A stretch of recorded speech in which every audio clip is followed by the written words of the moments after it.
प्रणाम जी। सभी सुंदर साथ जी को प्रेम प्रणाम जी। मनु भाई जी ने एक कार्टून वाला एनिमेशन का सीरियल बनाया है जो बच्चों के लिए है। बड़े भी उसको देख सकते हैं, जो 15 नवंबर से शुरू हो रहा है। तो सभी सुंदर साथ से ये विनम्र निवेदन है कि जब वो सीरियल वेब सीरीज आ जाए, महीने में उसके 7 से 8 एपिसोड आएंगे, तो हम अपने बच्चों को उसका लिंक आप सबको मिल जाएगा। हम अपने बच्चों को उस लिंक से उस एपिसोड्स में दिखाएं, जिससे कि हमारे बच्चों को भी निजानंद संप्रदाय के बारे में पता लगे और ज्ञान मिले।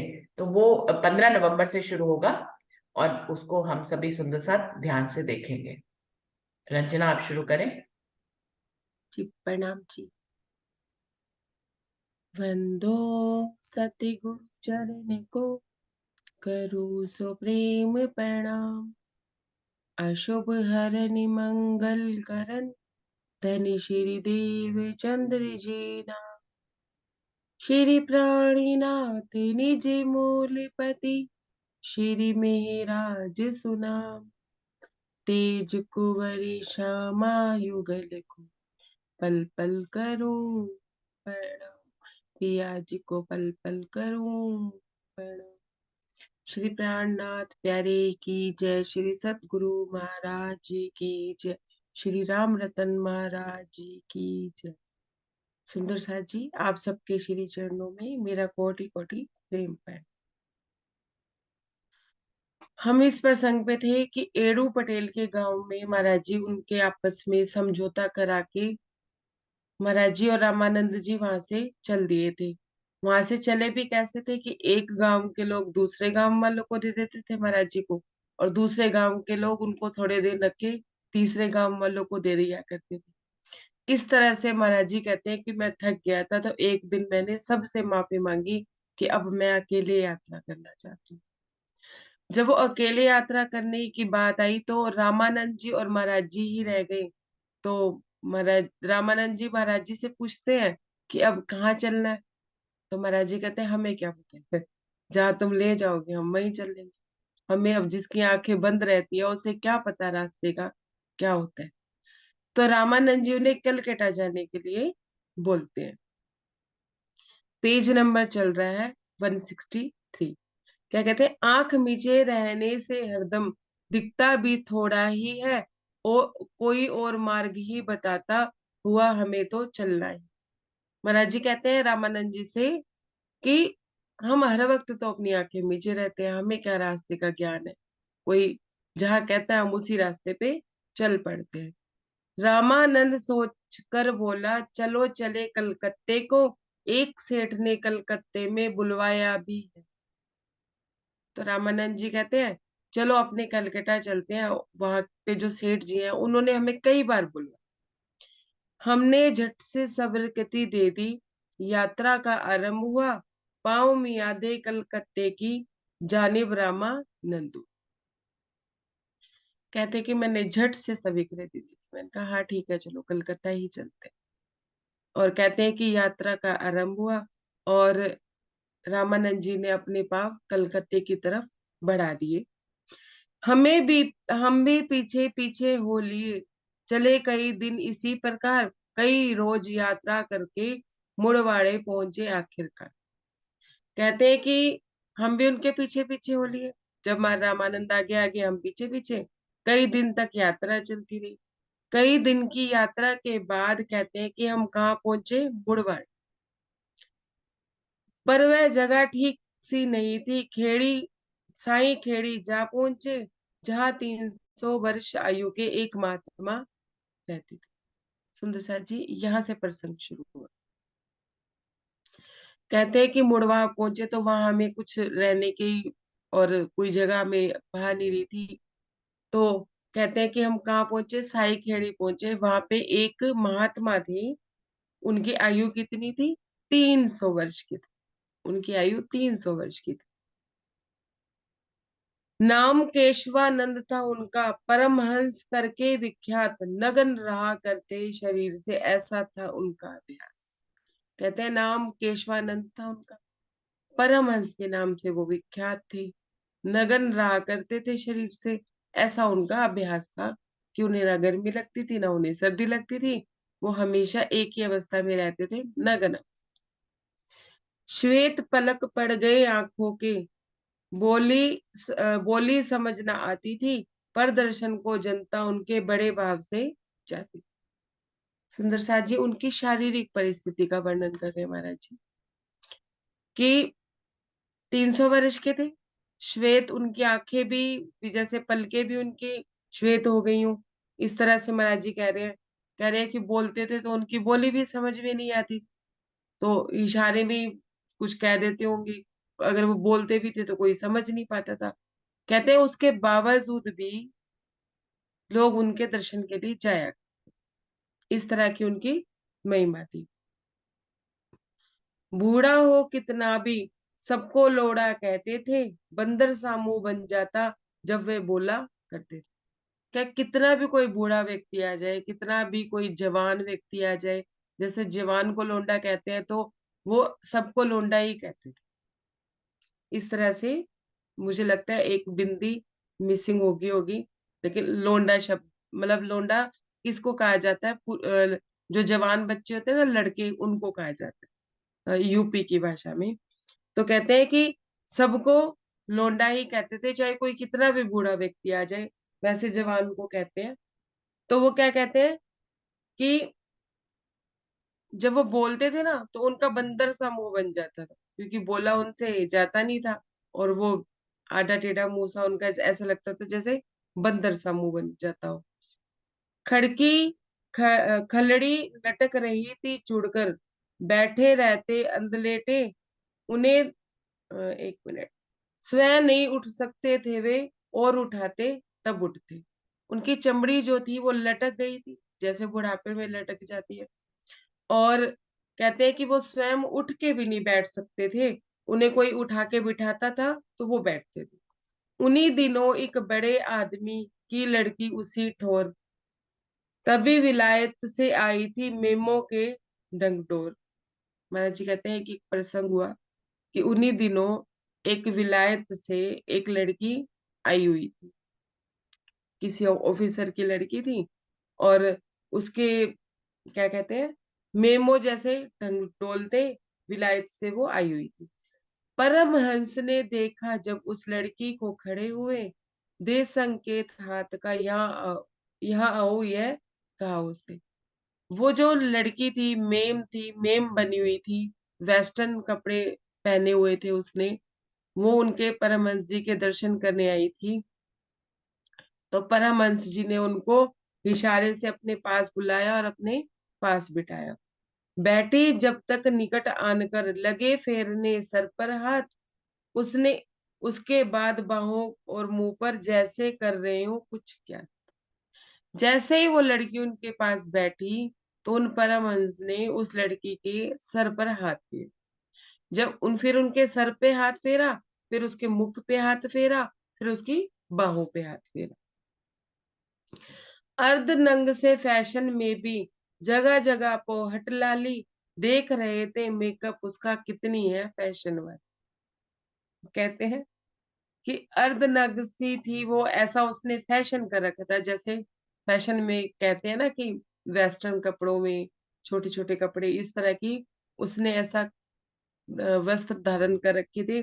और पोहट लाली मेकअप खूब लिपा पोती उसने खूब करी थी, देख रहे थे मेकअप उसका कितनी है फैशन वाली। तो कहते हैं कि परमहंस जी उसकी चमड़ी को हाथ लगा के देख रहे थे कि कितनी फैशन वाली है, कितना फैशन वो कर रही है। Page number 164। वह लड़की को तनिक न भाया, तभी भड़क कर खड़ी हुई, कुछ कुछ कहती हुई वहां से घर जाने को दौड़ गई। जब परमहंस जी ने उनके साथ ऐसा किया तो वो तो भड़क गई,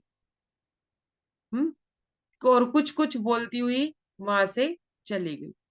घर पर जा करके उसने अपनी एक शिकायत कर दी। महाराज जी किसकी बात कह रहे हैं, ये परमहंस की तरफ से कह रहे हैं कि परमहंस की शिकायत उस लड़की ने जाके घर पे कर दी। योग्य नहीं है वे दर्शन के, परमहंस जिनको कहते, कान पिता के भरे पहुंचकर बात कहीं सब रोड। कहते हैं कि दर्शन के योग्य नहीं है वो परमहंस। आपने मुझे दर्शन करने के लिए भेज दिया। और ऐसे करके उसने अपने पिताजी के कान भर दिए और सारी बात उसने रो रो के कही।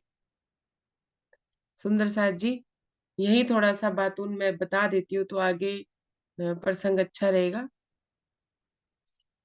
सुंदर साथ जी, वो परमहंस खुद नग्न अवस्था में थे और उस लड़की ने अर्ध नग्न वस्त्र पहने हुए थे, वेस्टर्न कपड़े पहने हुए थे। वो जो परमहंस थे वो खुद विदेही थे। उन्हें उनके लिए तो जो शरीर था वो भी एक चोला, कि वो छूटेगा तो या दूसरा लेंगे या मोक्ष को उनकी प्राप्ति हो जाती। वो अपने शरीर को भी एक वस्त्र की तरह समझ रहे थे क्योंकि वो विदेही। और उस लड़की ने जो वस्त्र पहने हुए थे वो अर्धनग्न थे। और जो परमहंस थे वो उनके जीव के स्तर से उन लड़की को देख रहे थे। उस हिसाब से तो उन्होंने उनको आशीर्वाद दिया। और जब उनकी चमड़ी पे इतनी लीपा पोती थी तो 300 वर्ष के थे। 300 वर्ष में तो बहुत कुछ बदल जाता है ना सुंदर सा। यहाँ तो 30-40 वर्षों में ही बहुत कुछ बदल गया। देखिए बचपन में क्या था और अब क्या है। तो वो एक छोटे बच्चे की तरह उसकी स्किन को ऐसे देख रहे थे कि इतनी लीपा पोती का क्या मतलब है, ये अर्धनग्न का क्या मतलब, आधे कपड़े पहनने का क्या मतलब। भी अगर इसी में ही सहजता उनको दिखती, इन्हीं कपड़ों में सहजता दिखती, तो फिर वो घर में भी वही मतलब पहनती होगी या कुछ। मतलब कि कहने का भाव ये था कि एक उनका विधेयी हो जाना, कि संतों ने जैसे महात्माओं ने और ऋषियों ने अपने वस्त्रों का त्याग किया, उन्होंने तो विधेयियों के वस्त्रों का त्याग किया। कि उन्हें जमा ही नहीं कि ये भी कपड़ा अगर तन पे है तो नहीं है तो चलो चलेगा। परमात्मा की भक्ति में ऐसा उन्होंने किया। ये उतना उतना शरीर दिखाना जितना जितना वो दिखाना चाहती है, वो क्या था, दूसरों को आकर्षित करने का तरीका था। और इतनी लीपा पोती थी तो वो ये देखना चाहते थे कि इस लीपा पोती के साथ जवानी में शरीर का कुछ और विवाद हो जाती है क्या। और कितनी अपनी देह से जुड़ी हुई थी। मतलब उनका भाव ऐसा नहीं था कि वो गलत भाव से उन उसको छू रहे, बल्कि संत जन का तो आशीर्वाद ही बहुत होता है। लेकिन वो इतनी देर से चिपकी हुई थी कि उस 300 वर्ष के महात्मा ने जब उसको हाथ लगाया तो उसको ऐसा लगा कि मेरे चरित्र पे ये बात आ गई, मेरे से कुछ और चाहते हैं, मेरे से कुछ और भाव, मतलब भावना देखिए कि अर्धनग्न होने की ये भावना थी कि मेरा शरीर कोई देखे पर छुए नहीं। सुंदर सा जी, मेरी बात समझ आ रही है कि वो अभी शारीरिक स्तर पे ही थी लड़की। और वो जो महात्मा थे वो विदेही थे, वो देह से उसको देख ही नहीं रहे, वो तो उसके जीव का स्तर देख रहे थे सुंदर सा जी। तो इस तरह की परिस्थिति थी। और आगे जाके उन्होंने उसने जाके अपने पिताजी को बोला, रो रो के उन्होंने सारी बात बोली। बाप बहुत बिगड़ा सुन करके, बड़ा आदमी तो था ही, पर हंस जी को आश्रम से बाहर करवा दूंगा सोची। जो उस व्यक्ति उस लड़की का जो पिता था, नेचुरल सी बात है कि माँ बड़ा आदमी होगा क्योंकि उसने अपनी बेटी को विलायत भेजा। आज से समझ लीजिए कि 100 वर्ष पूर्व। तो उस समय कहाँ कोई विलायत भेजता था और कहाँ कभी कुछ होता होगा। तो वो बड़ा आदमी था, उसने कहा कि भाई इसने मेरी बेटी को ऐसे हाथ लगवाया, मैं इस परमहंस को ना आश्रम से ही निकलवा दूंगा। ऐसा उसने सिर्फ अपनी बेटी की बात सुन के ऐसा अंदेशा लगवा लिया। वही कलेक्टर का डेरा था, दौरे पर था उस वक्त, उससे करी शिकायत जाकर, था अंग्रेज बहुत ही सख्त। अंग्रेजों का राज था। कहते हैं कि कलेक्टर का डेरा भी वही था, वो दौरे पे था, मतलब वो राउंड लगाने के लिए गया हुआ था। और उससे जाके ना शिकायत कर दी। अंग्रेज बड़ा ही सख्त स्वभाव का था। अड्डा है गुंडों का यहाँ एक, आवश्यक है उठ जाना, उल्टा सीधा भरा साहब को, साहब ने भी सच जाना। कहते हैं कि वो जो व्यक्ति था उस लड़की का पिता, उसने जाके अंग्रेज को भरा। क्या बोला कि यहाँ ना गुंडों का अड्डा है यहाँ पे, इसका ना यहाँ से उठ जाना ही बेहतर है। और उल्टी सीधी 100 बातें ना उसने जाके अंग्रेज को कह दी। अब सुनिए सुंदर साथ जी, अंग्रेज ने उसकी जान में तो सच्ची मान, मतलब कि से उस आदमी के सामने ये जताया कि हाँ हाँ ये सब सच है, ऐसा कह के वो क्या कहता है, बोला वेल हम खुद देखेंगे। अतः आश्रम जा पहुंचे, परमहंस जी की गादी के सन्मुख जाके, सॉरी, हाँ, परमहंस की गादी के सन्मुख जाके खड़ा हुआ। कहते हैं कि अंग्रेज कहते हैं वेल अच्छा ठीक है, हम खुद जाएंगे, हम खुद देखेंगे कि कैसे हैं वो परमहंस। जैसा तुम कह रहे हो सकता है वैसे ही हो, लेकिन मैं बिना देखे बात नहीं करूंगा।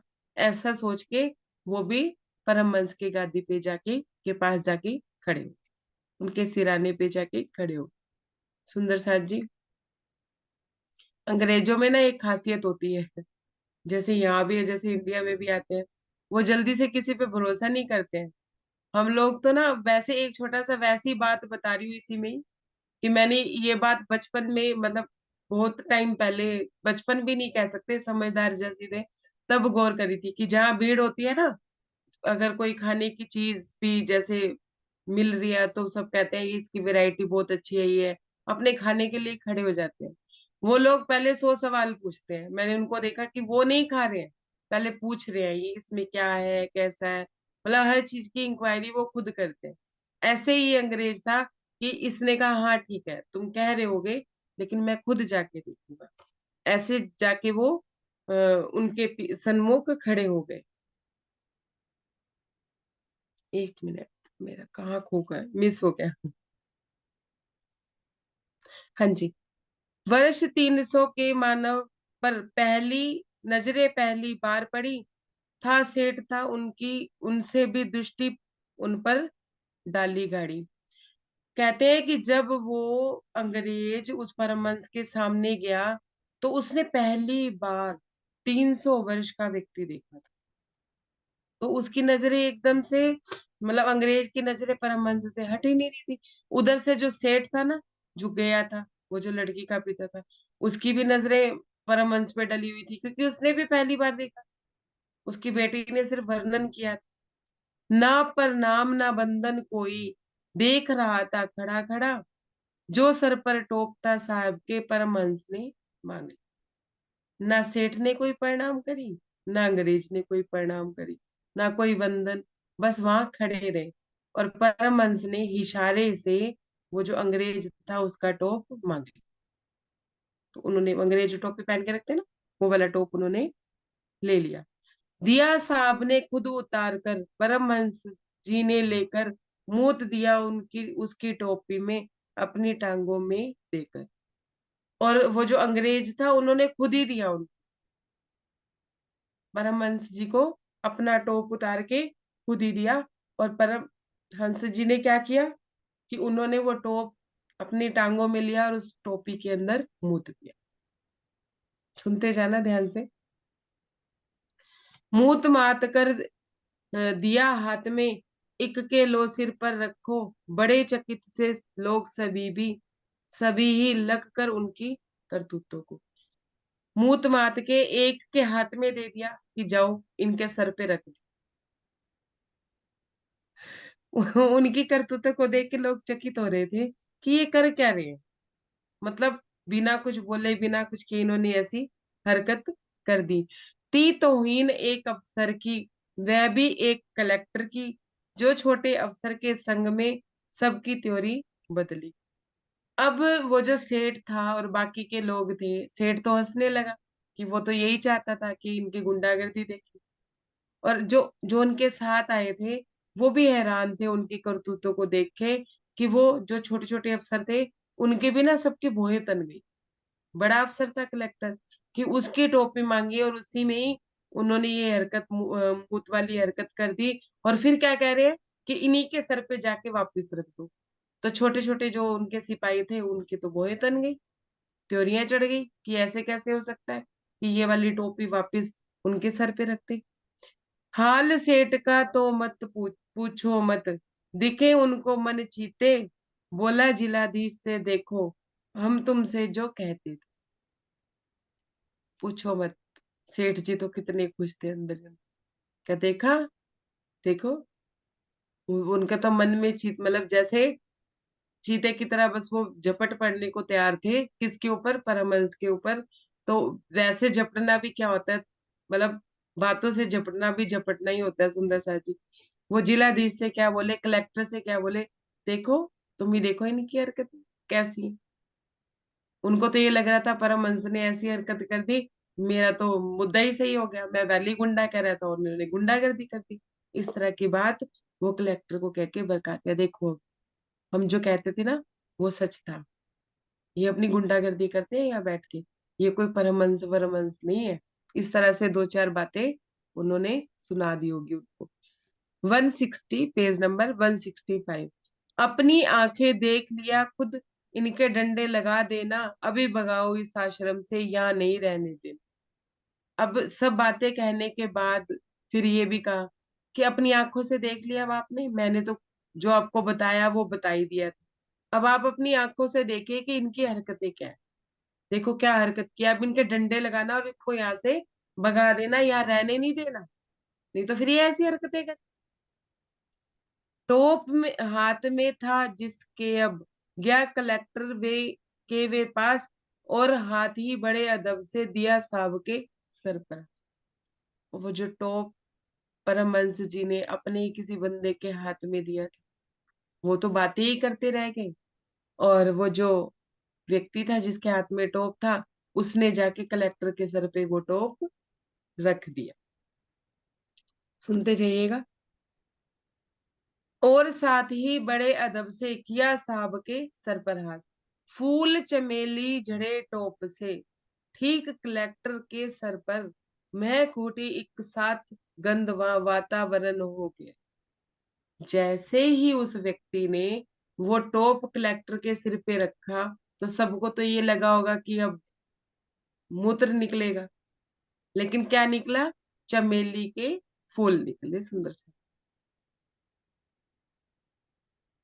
और एकदम से वहां का जो वातावरण था वो महक। अब ये चमत्कार करने वाला कौन था, वो परमहंस थे।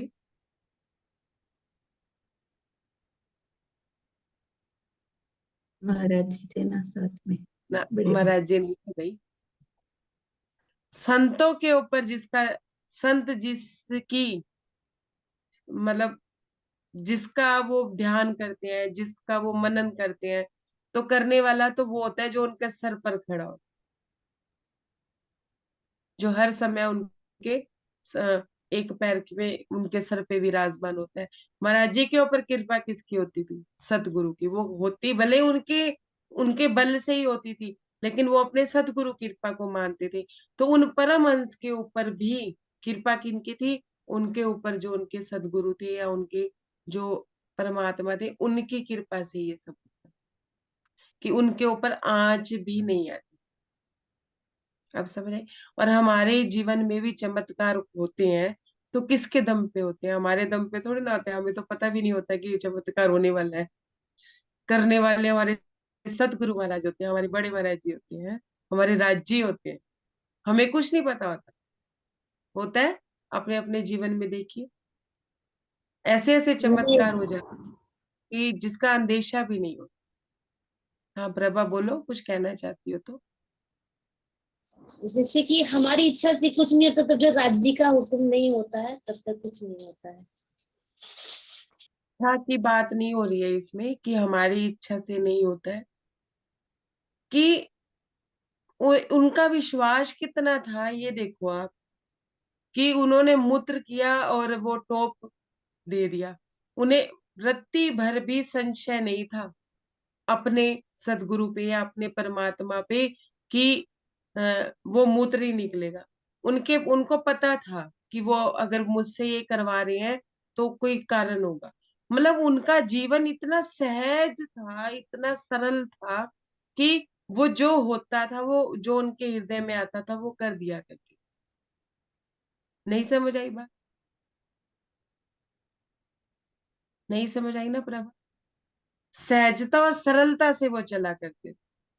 जो हृदय में बात आ जाती, फिर हृदय में उपज जाती, वो कर दिया करते थे। उन्होंने कभी ये नहीं सोचा कि इसका परिणाम क्या होगा।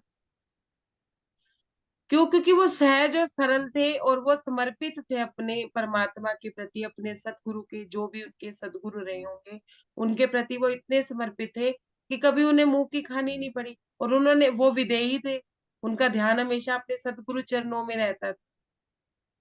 तो फिर जो भी होता था वो सतगुरु की आज्ञा से ही मानते थे।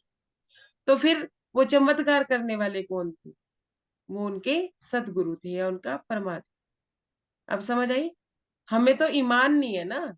अगर हमारे हृदय में कोई बात आ रही है तो हम 10 बार तो पहले सोच लेंगे कि हमें करना चाहिए या नहीं करना चाहिए, कहीं ऐसा ना हो जाए, कहीं वैसा ना हो जाए। हमारे तो 10 ऑप्शन हो जाते हैं।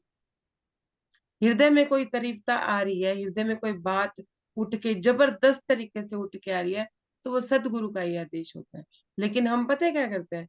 अंदर से कोई चीज किसी काम को करने के लिए रोक भी रही है ना, परिणाम को हम जानते भी हैं, तब भी हम वो गलत काम कर देते हैं।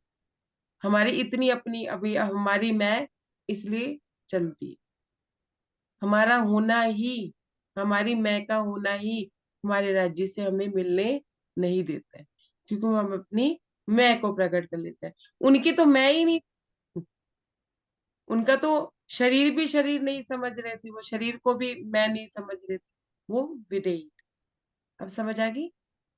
सरल जीवन था उनका जीवन समर्पित था अपने सदगुरु के प्रति, कि उनके जीवन में एक तिनका भी अगर उठ रहा था तो वो उनके सदगुरु की मर्जी से उठ रहा था, वो नहीं उठ रहा, वो थे ही नहीं। ठीक है, इसका भाव ये था। कहते हैं कि चमेली के फूल निकले, और चमेली की खुशबू से सारा वहां का वातावरण महक गया।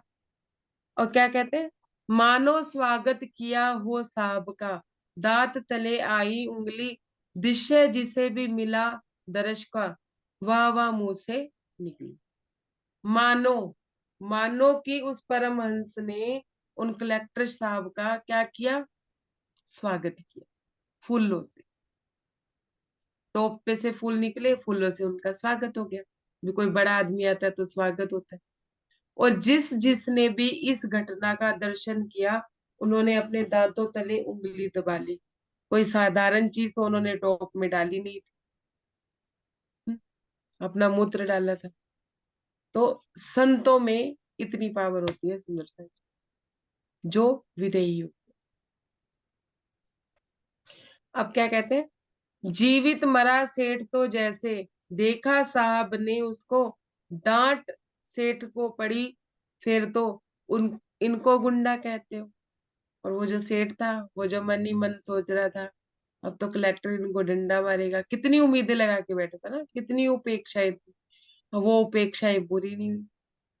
अब सेठ को तो ऐसे समझो कि पता नहीं क्या ही हो गया, और जैसे मतलब किसी ने मारा ना हो, वो मर ही गया हो। क्या कह रहे हैं? जीवित मरा सेठ तो जैसे, देखा साहब ने उसको। जब साहब ने, जब कलेक्टर साहब ने सेठ की तरफ देखा तो ऐसा लगा कि जैसे सेठ तो मर ही गया होगा, वो कुछ बोलने लायक बचा ही नहीं था। और सेठ क्या कहते हैं उसको डांट के, सॉरी, कलेक्टर क्या कहते हैं सेठ को डांट के, तुम इन्हें गुंडा कहते हो, ये गुंडे हैं। आगे सुनिए। साबित है कि तुम खुद गुंडे हो, औरों को बतलाते हो, जो जाहिर है साफ एकदम तोहमत से लगाते हो। साहब क्या कहते हैं? ये गुंडे नहीं है, गुंडे तुम खुद हो। तुम गुंडागर्दी करने आए थे कि इन परमहंस को यहाँ से हटा हटाने आए थे। साफ जाहिर है ये गुंडे हैं या तुम गुंडे हो। तुम गुंडागर्दी कर रहे थे इनके ऊपर, और मुझे भी साथ में ले रहे थे। इन्हें कभी भी अगर कोई तकलीफ हुई तो तुम जानो, बुरी तरह से मैं पेश आऊंगा, इनको अपना खुदा जान। क्या कहता है कलेक्टर उस सेठ को?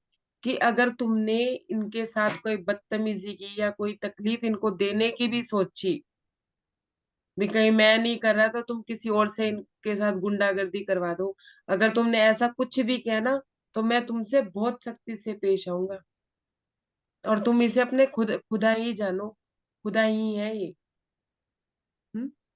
ऐसा कहते हैं। परमहंस जी को सलाम कर वापिस चला गया साहब, घटी वहां ऐसी लीला, चकित हुए सभी बेढब।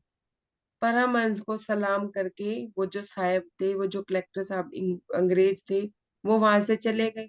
और वहां जो ऐसी घटना घटी थी, पहले तो उन्हें कोई परमहंस मानता या ना मानता वो बात ही अलग थी, लेकिन अब तो ऐसी बेढब घटना घटी थी कि सबकी उनके प्रति श्रद्धा बढ़ गई थी, कि एक कलेक्टर उन्हें प्रणाम करके गया, एक कलेक्टर का ऐसे स्वागत हुआ, तो फिर आम जनता में भी उनकी श्रद्धा बढ़ गई।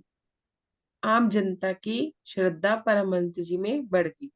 परमहंस जी पर अति श्रद्धा इसके बाद बनी सबकी, मैं भी पूछता था जो उनको, उनकी भी उसको भी इच्छा हुई। कि कहते हैं कि जो आम जनता थी, जो परमहंस जी को जानती नहीं थी, मानती नहीं थी, उनके हृदय में भी परमहंस के प्रति प्रेम और श्रद्धा बढ़ी, और उनके मन में भी उनको उनके दर्शन करने की, उनकी पूजा करने की, उनके प्रति श्रद्धा भाव रखने की इच्छा उपजी आम जनता में। चमत्कार को देखकर करती दुनी सलाम, हो सन्मुख परमात्मा कोई नहीं पहचान। ये हमारे महाराज जी कह रहे। इस सारे प्रसंग का महाराज जी ने सार इस चौपाई में दे दिया, कि मैं दोबारा से पढ़ती हूँ, कि चमत्कार को देखकर करती दुनी सलाम, हो सन्मुख परमात्मा कोई नहीं पहचान। क्या कहते हैं, वो जो महात्मा थे वो क्या थे, परमात्मा का एक रूप थे, पर किसी ने उनको जाना नहीं, जाना। उन्होंने लड़की को हाथ लगाया तो ऐसे उस लड़की ने कहा कैरेक्टरलेस है, यही भाव था ना उसके हृदय में। पर परमहंस जी का तो ये भाव नहीं था। वो तो एक छोटे बच्चे की तरह उनको देख रहे थे। हम्म? महाराज जी कहते हैं कि दुनिया किसको सलाम करती है, चमत्कार को सलाम करती है। अगर उन्होंने ये चमत्कार ना ही दिखाया होता तो कोई उनको प्रणाम करता नहीं करता। कहते हैं कि सामने भले ही परमात्मा बैठा हो साक्षात, पांच तत्व का शरीर लेके, विदेही भी हो चुके थे वो, सब जानते थे इस बात को, फेमस थे इस बात के लिए, लेकिन किसी ने माना नहीं माना। जो कलेक्टर आया उसने देखा, उसकी नजरों में ये तेज, मतलब उसकी बातूनी नजर इतनी थी कि वो परमहंस जी को पहचान जाती। जब चमत्कार हुआ तब वो सबने पहचान। तो महाराज जी कहते हैं चमत्कार को दुनिया सलाम करती है, भले परमात्मा पांच तत्व के शरीर में सामने बैठा हो कोई ना पहचान, चमत्कार हो जाए तो पहचान। समझ आई बात? यहाँ पर ये वाला समाप्त होता है। किसी ने कुछ पूछना है सुंदर साथ जी, किसी का कोई भाव है पूछने का तो वो पूछ लीजिए, नहीं तो आगे बढ़ेंगे। जो जैसे जो महाराज जी ने जो थे, वो मतलब महाराज जी ने वो उस पे टोपी पे सुसु किया था। मुझे थोड़ा ये प्रश्न नहीं समझ में आया था। हाँ, उनका टोप, जो अंग्रेज टोप नहीं डाल के रखते, उस टोप को लिया और अपने टांगों के बीच में लिया और उन्होंने बाथरूम कर,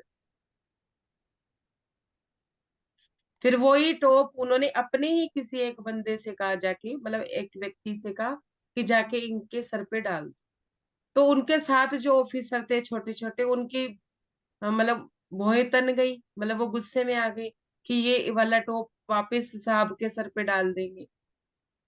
तो वो अभी आपस में ये चीजें देख ही रहे थे, बात कर ही रहे थे, कि सेठ जी ने बात शुरू कर दी कि देखा देखा देखा देखा इनकी हरकत कैसी है, ये कैसे कर रहे हैं। हम्म सेठ को तो बाबा बनना ही चाहिए था बोलने का, है ना। तो उन्होंने कहा देखो इनकी हरकत कैसी है, आपके साथ ऐसी हरकत कर सकते हैं तो मेरी बेटी के साथ कैसे करी हुई। बात तो उन्होंने वही बताई थी ना।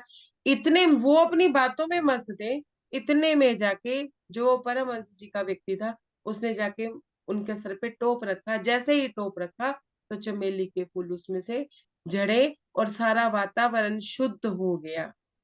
और जैसे ही वातावरण शुद्ध हुआ, सबके हृदय भी शुद्ध हो। बातूनी मेल के साथ न तो जहरी मेढ़ के साथ बातों महाराज को तो महाराज जी को पहचान नहीं पाए कि ये राज्य है। महाराज जी ये प्रसंग परमहंस जी का बता रहे हैं, अपना नहीं बता रहे। महाराज जी तो वहां पे दृष्टा थे ना, वहां खड़े थे वहां पे। महाराज जी देख रहे थे, वो 300 साल के जो थे परमहंस, उनको ये सब उनकी लीला देख रहे थे। और महाराज जी तो पहचान ही गए थे ना उन परमहंस जी को। महाराज जी महाराज भी जी तो तो विज्ञ पहचान थे। गए थे, महाराज जी तो पहचान गए थे। महाराज जी तो पहचान ही गए थे। तो जो हाँ बोल। 300 साल तक थे मतलब महाराज जी उनको पहचान गए थे। लेकिन दुनिया नहीं पहचानी थी, महाराज जी पहचान गए थे। पर दुनिया, महाराज जी कहते हैं कि दुनिया नहीं पहचानती है, सामने परमात्मा भी बैठा हो। दुनिया तो चमत्कार को ही सलाम करती है, जहाँ चमत्कार होगा वहीं परमात्मा है, ऐसा मानती। चमत्कार हुआ तब माना, वरना अफसर तो उनकी शिकायत से वो उठाने ही आए थे ना। अब उनको बताइए, महाराज निकाल। जी को भी राज्य हम कब मानने लगे हैं? जब हमारे जीवन में चमत्कार होने लगे। सीधी सी बात है ना, स्पष्ट बात देखिए। हमारी भी कोई इतनी दृष्टि थोड़ी ना है जो हम महाराज जी को पहचान लेते। नहीं तो जीवन में तो कितने सालों से है वो। मैं अपने जीवन की बात करती हूँ, कितने सालों से है, लेकिन समझ तो नहीं आई ना, पहचान तो नहीं पाई। जुड़े रहे, सब बात रही, उन पे डिपेंड भी रहे, उपेक्षाएं भी उनसे ही रही जीवन में, लेकिन पहचान नहीं हुई। यही चौपाई आती है वाणी में, मैं कर न सकी पहचान, ओ मेरे दूल्हा, मैं कर ना सकी पहचान। कि हम पहचान नहीं पाते हैं, क्योंकि हमारी अभी उतनी दृष्टि ही नहीं, हमारी दिव्य दृष्टि अभी है ही नहीं कि हम पहचान पाए।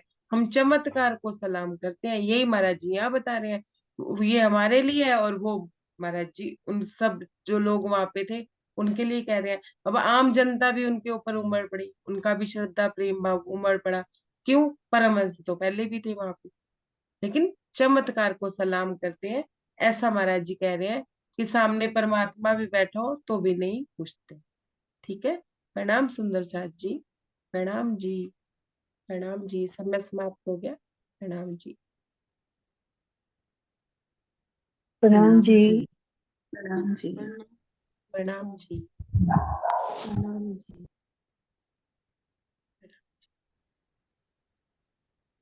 प्रणाम जी। प्रणाम।